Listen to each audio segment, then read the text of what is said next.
Le nombre de nouveaux cas de Covid en ce moment aux États-Unis dépasse même celui de l'hiver dernier. On en est à 197 000 par jour. Et le nombre d'hospitalisations d'enfants également, et notamment à New York.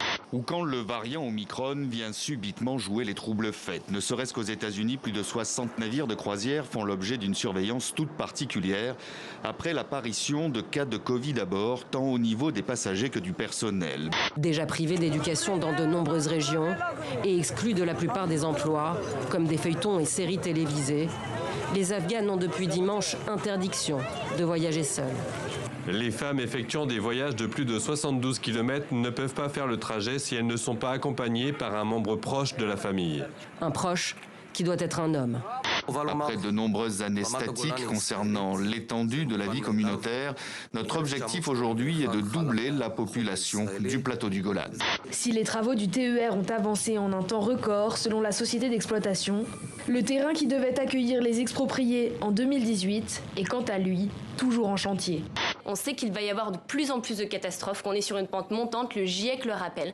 Donc c'est maintenant qu'il faut agir, sinon ce sera trop tard après. Élections confisquées, fils dissous, le pays s'embrase, 10 ans de massacres et de répression, entre 150 000 et 200 000 morts officiellement. Le FIS reste un sujet tabou, on n'en parle pas, on ne parle pas de l'histoire de ce parti, de ce qui s'est passé en 90 avec les locales remportées, celles de 91 aussi, donc ça reste un sujet tabou, on parle toujours du parti dissous. Et pour répondre à votre question, aucune festivité hier, même de ceux qui ont fondé le FIS. Il y aurait quand même aujourd'hui un héritier du FIS avec le mouvement Rachad qui officie depuis l'étranger, qui a été classé comme organisation terroriste par le pouvoir algérien. Et qui a été fondé par des anciens du FIS. Hein. Oui, et des anciens militaires aussi qui étaient en conflit avec le pouvoir algérien. On regarde des personnages évoluer et ils utilisent la musique comme on l'utilise nous dans la vie. On la fait jouer dans la voiture, à la maison, elle joue à la radio, elle joue un peu partout. Il faut que la traduction elle soit surprenante, soit par la simplicité crasse, crue du morceau, soit parce qu'on pense savoir de quoi ça parle et en fait on est complètement surpris de les découvrir.